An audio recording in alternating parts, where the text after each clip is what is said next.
दोस्तों नमस्कार, competition war के यूट्यूब चैनल में आपका स्वागत है। मैं संदीप हाजिर हूं आपके लिए लेकर लक्ष्य सीरीज में एक नई वीडियो। दोस्तों लक्ष्य सीरीज में आज बारी है इंटरनेशनल रिलेशंस की PT 365 की। और दोस्तों आज इस वीडियो में हम बात करने वाले हैं भारत म्यांमार रिलेशनशिप्स के बारे में, और साथ ही दोस्तों कुछ सुर्खियां देखेंगे और कुछ स्थानों की भी बात करेंगे जो कि मैक्सिमम लद्दाख में बेस्ड हैं। लद्दाख में जैसे आपका पैंगोंग सो झील हो गया, दौलत बेग ओल्डी रोड हो गई, और सिंकुला दर्रा हो गया, माना दर्रा जो कि उत्तराखंड में है। इन सब चीजों की थोड़ी थोड़ी सुर्खियों की भी बात करेंगे। दोस्तों वीडियो शुरू करें इससे पहले मैं आप लोगों को बता देता हूं कि जो कंपटीशन वॉर यूट्यूब चैनल का ऑफिशियल टेलीग्राम चैनल है उसका लिंक दिया हुआ है इस वीडियो के डिस्क्रिप्शन बॉक्स में। और दोस्तों वहां पर जाइए, क्योंकि टेलीग्राम चैनल पर डेली बेसिस पर शेयर की जाती है द हिंदू और PIB की न्यूज, वो भी हिंदी में। दोस्तों बहुत सारे लोग जुड़ करके वहां पर शेयर की जाने वाली डेली करंट अफेयर्स का लाभ उठा रहे हैं। आप भी जुड़िए, देर न कीजिए और करंट अफेयर्स का लाभ उठाइए। दोस्तों तो चलिए बात करते हैं भारत म्यांमार रिलेशंस की। दोस्तों भारत और म्यांमार रिलेशन की बात करते हुए अब हमारा जो ग्लोब है वो शिफ्ट हो गया है दक्षिण पूर्वी एशिया पर। ये जो मैप आप देख रहे हैं वह दक्षिण पूर्वी एशिया का मैप है, जिसमें भारत के बाद म्यांमार, थाईलैंड, मलेशिया, सिंगापुर, ये वाला जो रीजन होता है उसे हम दक्षिण पूर्वी एशिया कहते हैं, जिसमें इंडोनेशिया, मलेशिया, कंबोडिया ये सब स्थित है। ठीक है दोस्तों, तो आज जो म्यांमार और भारत रिलेशनशिप्स की बात करेंगे उसमें एक महत्वपूर्ण इनिशिएटिव है जिसका नाम पहले ही मैं आप लोगों को बता देता हूं। मिस्ट नाम है उसका, क्योंकि आपने थंबनेल में भी मिस्ट को देखा होगा, बड़ा बड़ा मिस्ट लिखा था। तो मिस्ट दोस्तों बेसिकली एक कॉरिडोर है, उसकी बात हम करेंगे अभी। तो चलिए पहले सुर्खियों पर बात करते हैं। तो दोस्तों सुर्खियां ये हैं कि चर्चा में इसलिए रहा भारत म्यांमार रिलेशंस की, पर्यावरण, वन और जलवायु परिवर्तन मंत्रालय ने तटीय विनियमन क्षेत्र की मंजूरी के लिए चेन्नई में म्यांमार, मलेशिया, इंडिया और सिंगापुर ट्रांजिट कॉरिडोर बनाने का सुझाव दे दिया है। कहां पे? भारत के चेन्नई में जो मिस्ट के तहत जो कॉरिडोर बन रहा है उसके बनाने की जो मंजूरी है वह भारत सरकार द्वारा दे दी गई है। अब दोस्तों मिस्ट क्या है? मिस्ट एक अंतरराष्ट्रीय सबमरीन केबल संचार नेटवर्क है। ठीक है, और दोस्तों यह नेटवर्क भारत को म्यांमार, थाईलैंड, मलेशिया, सिंगापुर से जोड़ने के लिए समुद्र के नीचे से गुजरेगा। सबमरीन केबल बिछाती हैं, इसलिए ये मिस्ट प्रोजेक्ट आप लोग याद रखना। तो मिस्ट क्या है कि Malaysia, Myanmar, India, Singapore transit corridor है।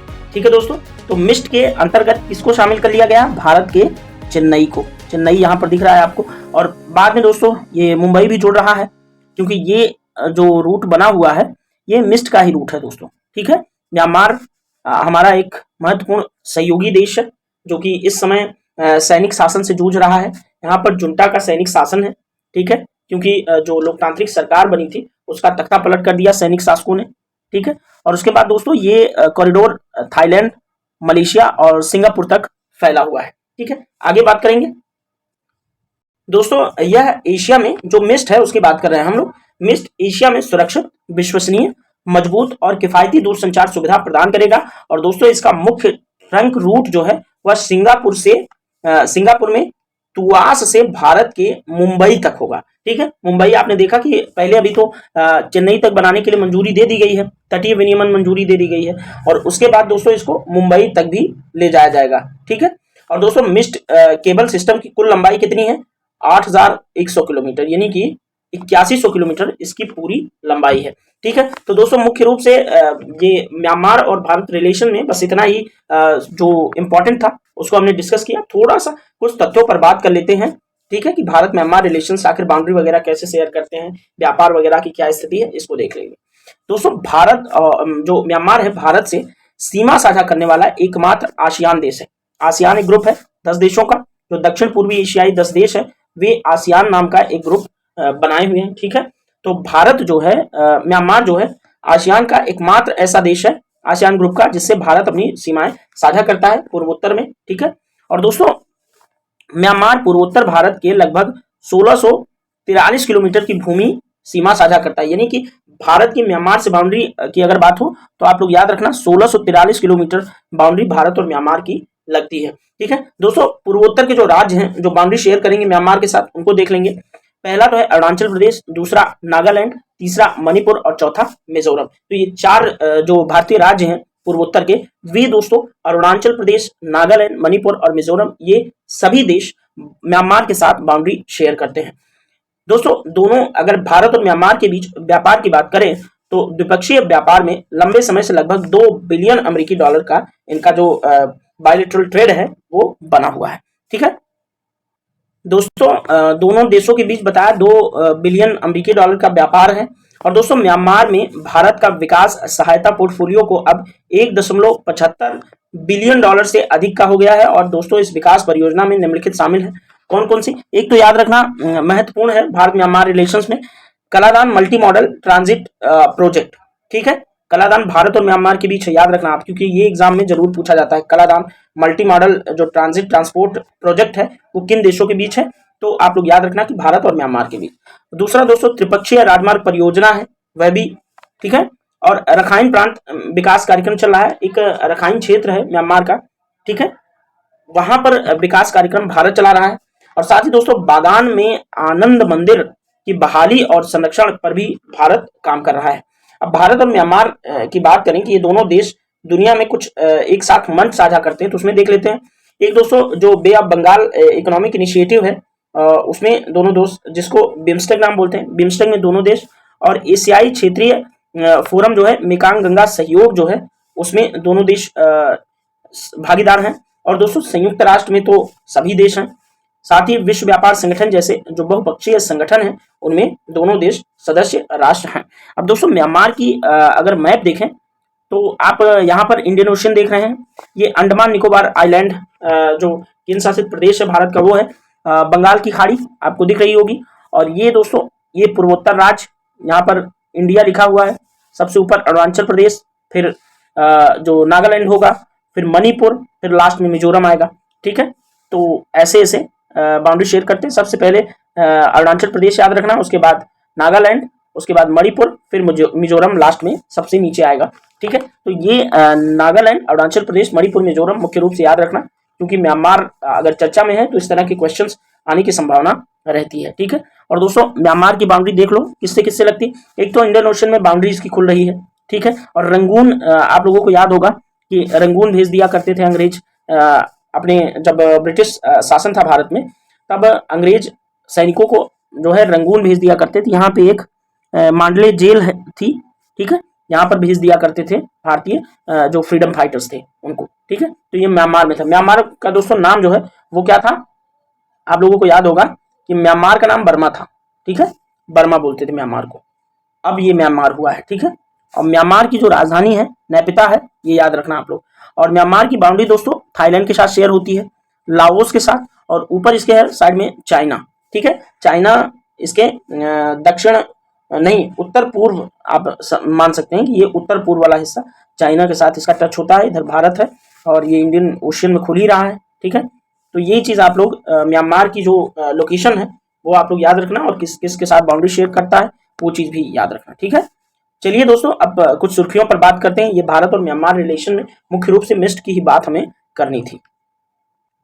तो दोस्तों जो सुर्खियों में रहे थे पूरा साल कुछ स्थान सुर्खियों में रहे थे भारत के, तो उनकी बात थोड़ी सी कर लेते हैं।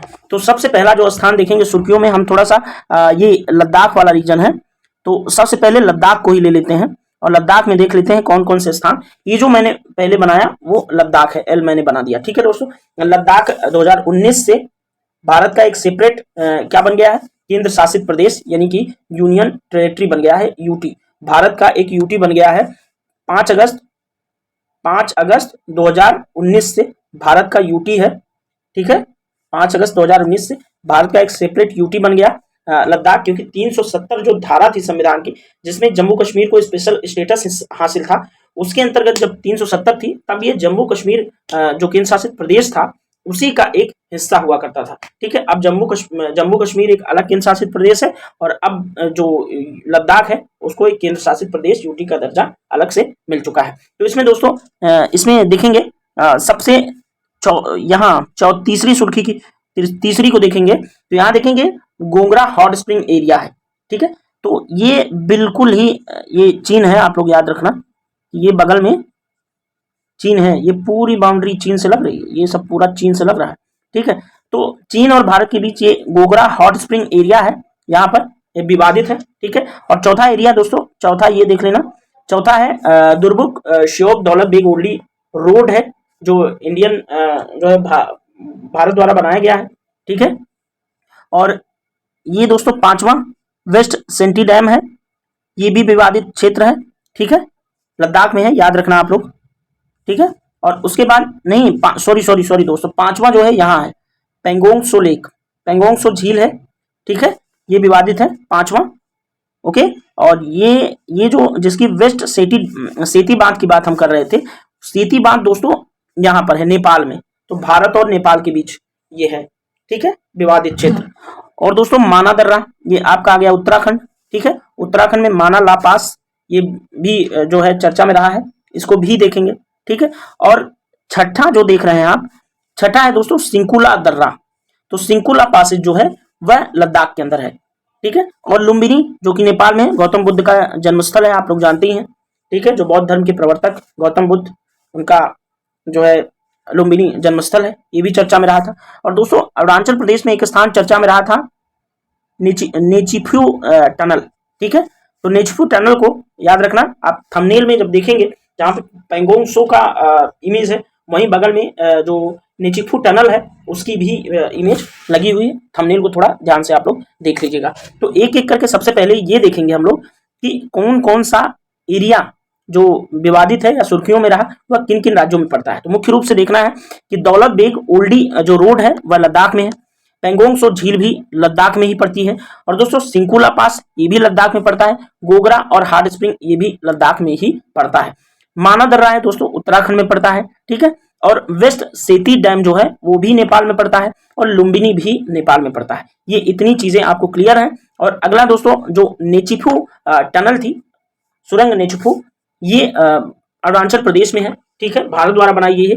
तो ये चीज याद रखना, ये जो राज्यों के नाम है और उनका स्थान जो चर्चा में रहा उसको आप लोग याद रखना। आगे बढ़ते हैं, इनको डिटेल में थोड़ा सा देख लेंगे।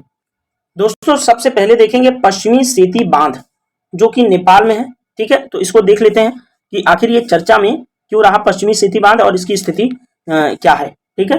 तो पश्चिमी सेती बांध की बात करें तो दोस्तों नेपाल और भारत ने एक समझौता ज्ञापन पर हस्ताक्षर किए थे, और दोस्तों यह एमओयू यानी कि समझौता ज्ञापन जो है वह पश्चिमी सेती और सेती नदी परियोजनाओं को विकसित करने से संबंधित था। तो भारत और नेपाल के बीच में पश्चिमी सेती बांध को लेकर समझौता हुआ है। दोस्तों सेती जो है, अर्थात इसको सफेद नदी बोलते हैं सेती को, दोस्तों सेती गडकी के नाम से भी जानी जाती है सेती, ठीक है। और दोस्तों यह पश्चिमी नेपाल में प्रवाहित होने वाली एक नदी है, और दोस्तों अन्नपूर्णा गिरिपिंड से निकलती है क्या, सेती नदी। सेती नदी कहां से निकलती है, अन्नपूर्णा गिरिपिंड से, ठीक है, अन्नपूर्णा मैसिप से। और यह देवघाट क्षेत्र के निकट त्रिशूली नदी में मिलने से पूर्व महाभारत जो रेंज है, महाभारत श्रेणी है जो कि नेपाल में है, वहां से गुजरती है। और दोस्तों यह त्रिशूली बाएं किनारे पर एक सहायक नदी है, ठीक है, त्रिशूली की बाएं किनारे की एक सहायक नदी है सेती, ठीक है। तो सेती किसकी सहायक नदी है, त्रिशूली की, ठीक है, और इसके ये बाएं किनारे पर मिलती है, ये चीज आप लोग याद रखना, ठीक है। सेती बांध जो परियोजना है उसको भारत और नेपाल के बीच उसको लेकर के समझौता हुआ है। अब दोस्तों बात करेंगे लुम्बिनी की, जो कि यह भी स्थल नेपाल में स्थित है। तो दोस्तों पिछले कुछ दशकों में पहली बार है जब भारत के प्रधानमंत्री ने लुम्बिनी की यात्रा की थी। हमारे जो माननीय प्रधानमंत्री हैं उन्होंने लुम्बिनी की नेपाल की यात्रा की है, जहां पर दोस्तों लुम्बिनी जो है भगवान बुद्ध की जन्मस्थली है, पहले मैंने आपको बताया, इसलिए यह प्रसिद्ध है। और दोस्तों यहाँ पर सिद्धार्थ यानी कि गौतम बुद्ध का जन्म 623 ईसा पूर्व में हुआ था, और यह दोस्तों दक्षिणी नेपाल की तराई मैदानों जहां नेपाल का रूपदेही जिला है वहां पर स्थित है। और यह भारतीय राज्य उत्तर प्रदेश के गोरखपुर जिले से 125 किलोमीटर दूर है। तो लुम्बिनी गोरखपुर से कितना किलोमीटर दूर है, 125 किलोमीटर, ठीक है। और दोस्तों यह स्थल जो है अब बौद्ध तीर्थ स्थल के रूप में विकसित किया जा रहा है, और इसे प्राचीन संस्मारक संरक्षण अधिनियम 1956 द्वारा संरक्षित किया जा रहा है। तो लुम्बिनी नेपाल से और पश्चिमी सेती बांध ये दोनों नेपाल में है, और ये ज्यादा इंपॉर्टेंट इसलिए रहा क्योंकि नेपाल के लुम्बिनी की यात्रा किया प्रधानमंत्री नरेंद्र मोदी जी ने, और पश्चिमी सेती बांध को लेकर के नेपाल और भारत के बीच समझौते ज्ञापन पर हस्ताक्षर किया गया है। दोस्तों अगली जो स्थान है जो चर्चा में है वह है गोगरा हॉट स्प्रिंग क्षेत्र।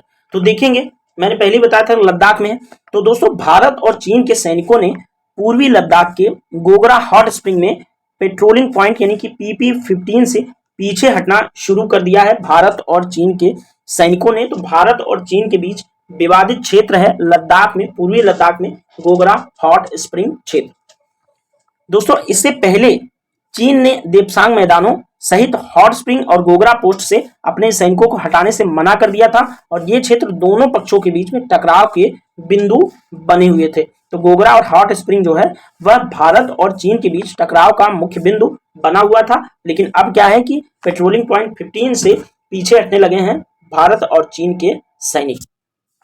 दोस्तों पेट्रोलिंग पॉइंट 15 जो है वह हॉट स्प्रिंग नामक क्षेत्र में स्थित है और जबकि पेट्रोलिंग पॉइंट जो 17 है वो गोगरा पोस्ट नामक क्षेत्र में स्थित है। तो आप लोग याद रखना कि पेट्रोलिंग पॉइंट 15 जो है वो हॉट स्प्रिंग क्षेत्र में और पेट्रोलिंग पॉइंट 17 वो गोगरा पोस्ट रीजन में स्थित है।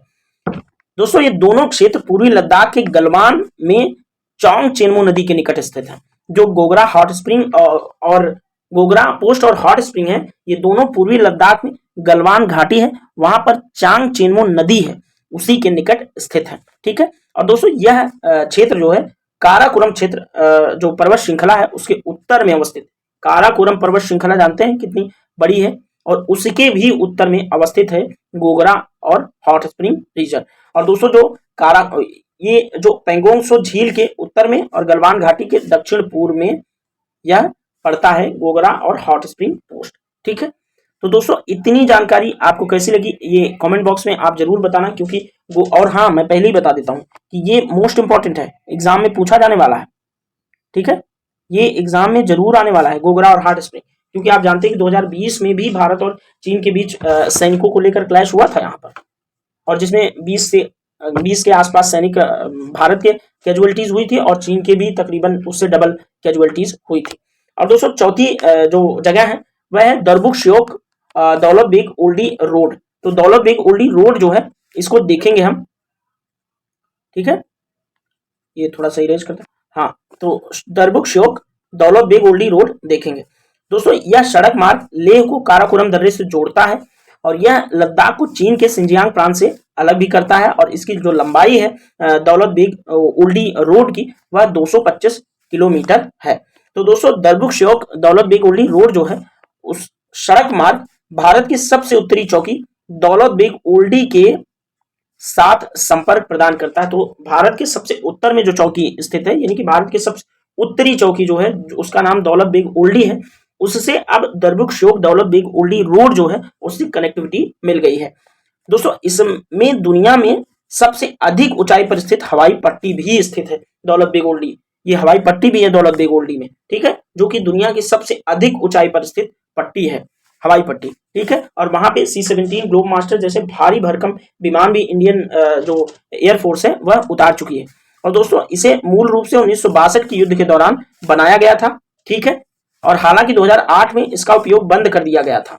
और दोस्तों दौलत बेग ओल्डी जो रोड है, राजमार्ग जो है, यह भारतीय सेना को तिब्बत सिंजियांग राजमार्ग के उस हिस्से तक पहुंच प्रदान करता है जो अक्साई चीन से होकर गुजरता है। और यह सड़क मार्ग दोस्तों अक्साई चीन में वास्तविक नियंत्रण रेखा के लगभग समानांतर ही चलता रहता है। तो अब क्या हो गया कि बॉर्डर एरिया के अंदर अपने सैनिकों को जल्दी जल्दी युद्धक परिस्थितियों में डिप्लॉय करना भारत के लिए और ज्यादा आसान हो गया है। दोस्तों भारत ने पिछले कुछ सालों में जो बॉर्डर एरिया है वहां पर ट्रांसपोर्टेशन बहुत अच्छा कर लिया है। तो अब युद्धक परिस्थिति में खासकर चीन से हम आसानी से अपने सैनिकों को देश के मुख्य हिस्से से ले जाकर के बॉर्डर पर अच्छे से डिप्लॉय कर पाएंगे। आगे देखते हैं और कौन से जो क्षेत्र हैं वो चर्चा में है।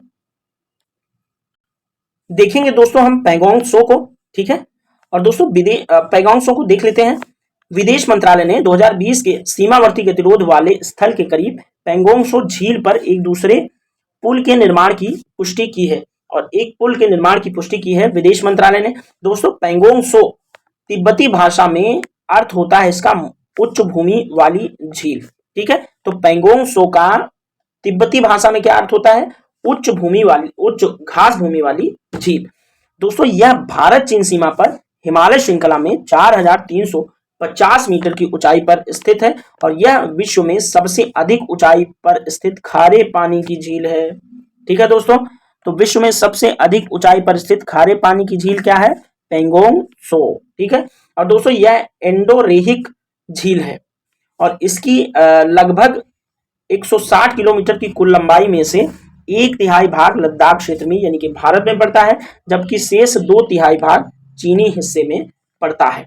ठीक है, और दोस्तों इसे रंग बदलने के लिए जाना जाता है। पेंगोंग सो झील क्या है, रंग बदल लेती है, और दोस्तों यह अलग अलग समय पर नीला, हरा और लाल रंगों में दिखाई देती है पेंगोंग सो झील। और पेंगोंग सो झील अगर ऐसे आपको ना समझ आए तो आपने 3 इडियट मूवी देखी है। 3 इडियट मूवी में लास्ट सीन आप याद करें, जब आमिर खान वहां पर एक झील के किनारे बैठा होता है, जहां पर जो करीना कपूर होती है वो स्कूटर पे बैठ करके जहां पर उससे मिलने जाती है, ऊंचाई वाला स्थान होता है, वो एक झील होती है, तो वो पेंगोंग सो झील ही है जहां पर आमिर खान बैठा होता है।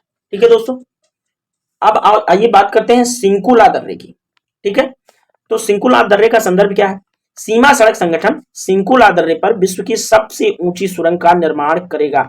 जो भारत का सीमा सड़क संगठन है वह सिंकुला दर्रे पर विश्व की सबसे ऊंची सुरंग का निर्माण करेगा। और दोस्तों इसका निर्माण 2025 तक योजक परियोजना के तहत किया जाएगा। और दोस्तों यह हिमाचल प्रदेश को लद्दाख से जोड़ेगी। जो सबसे बड़ी जो सुरंग बनाई जाएगी वह हिमाचल को लद्दाख से कनेक्टिविटी प्रदान करेगी, और यह सिंकुला दर्रे में स्थित होगी। ठीक है, और दोस्तों यह जो है लद्दाख जास्कर की घाटी और हिमाचल प्रदेश के लाहौल घाटी के मध्य अवस्थित है, और विश्व की सबसे अधिक ऊंचाई पर स्थित सुरंग अटल सुरंग रोहतांग दर्रे में अवस्थित है। तो विश्व की सबसे अधिक ऊंचाई पर स्थित अगर सुरंग की बात किया जाए तो वह अटल सुरंग होगी जो रोहतांग दर्रे पर स्थित है। याद रखना आप लोग। आगे बढ़ते हैं, देखते हैं माना दर्रा। दोस्तों माना दर्रा की बात करें तो माना दर्रा पड़ता है उत्तराखंड में, जिसको माणा दर्रा भी बोलते हैं। इसको माना दर्रा इंग्लिश में एन और न और अणा का एन ही होता है, तो माना माणा जो भी आप बोलना चाहें बोल सकते हैं। दोस्तों प्रधानमंत्री ने माणा गांव यानी कि जो उत्तराखंड का चमोली जिला है वहां पर गांव पड़ता है माणा, उससे माणा दर्रे तक कनेक्टिविटी परियोजना की आधारशिला रखी है प्रधानमंत्री ने। और दोस्तों माणा दर्रा जो है वह 18,192 फीट की ऊंचाई पर स्थित है। यह भारत चीन की सीमा के बीच अंतिम पॉइंट है, और यह भारत और तिब्बत के बीच का एक प्राचीन व्यापारिक मार्ग भी है। और इसे दोस्तों डुंगरीला दर्रा भी बोलते हैं। माना दर्रा का एक और नाम है जिसका नाम है डुंगरीला। ठीक है, और डुंगरीला दोस्तों नंदा देवी बायोस्फीयर रिजर्व के भीतर स्थित है। याद रखना, तो नंदा देवी बायोस्फीयर रिजर्व कहाँ है, उत्तराखंड में। तो उत्तराखंड के नंदा देवी बायोस्फीयर रिजर्व के भीतर ही स्थित है माना दर्रा। और दोस्तों माना गांव सरस्वती नदी के तट पर स्थित है, और यहाँ भूटिया मंगोल जनजाति के लोग रहते हैं। ठीक है, और भूटिया लोग दोस्तों ऋतु प्रवास भी करने वाले जनजाति हैं। ठीक है, ये याद रखना आप लोग। अब अंत में हम बात करेंगे दोस्तों नीचिफू सुरंग की। देख लेते हैं, सीमा सड़क संगठन जो है BRO उसने नीचिफू सुरंग जो कि अरुणाचल प्रदेश में स्थित है उसके उत्खनन कार्य के समापन के लिए सफलतापूर्वक विस्फोट कर लिया है।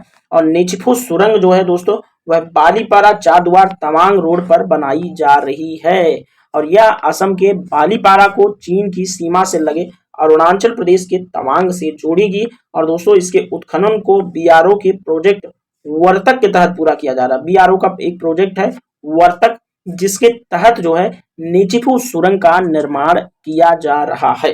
तो ये भी सुरंग बहुत ज्यादा इंपॉर्टेंट है। माना दर्रा भी आपके लिए बहुत ज्यादा इंपॉर्टेंट है, क्योंकि इस तरह के सवाल एग्जाम में ज्यादा पूछे जाते हैं।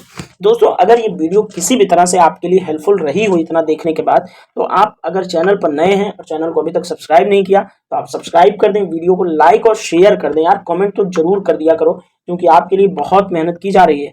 क्योंकि इस टाइम में एग्जाम टाइम है, एग्जाम टाइम में इस तरह की वीडियो आपके लिए मिलना, जो कि सिलेक्टेड पॉइंट्स पर मिलना, अपने आप में बहुत बड़ी बात होती है। अदरवाइज तो जो मार्केट है, मार्केट के अंदर बहुत सारा मटेरियल आपके लिए अवेलेबल है। यूट्यूब पर हजारों ऐसी वीडियोस पड़ी हैं जो आपको इन सब चीज़ों से रिलेटेड बताएंगे, लेकिन इस तरह का जो एक मटेरियल है वो लगभग आपको कहीं और मिलना नामुमकिन है। तो इसी चैनल पे इस तरह के मटेरियल शेयर किए जाते हैं। खासकर ये चैनल दोस्तों ये डेडिकेटेड है UPSC की प्रिपरेशन के लिए, और जो सिविल सर्विसेज एग्जाम होते हैं जो राज्यों के होते हैं उनके लिए। तो दोस्तों मिलेंगे किसी अन्य वीडियो में, तब तक के लिए थैंक यू सो मच।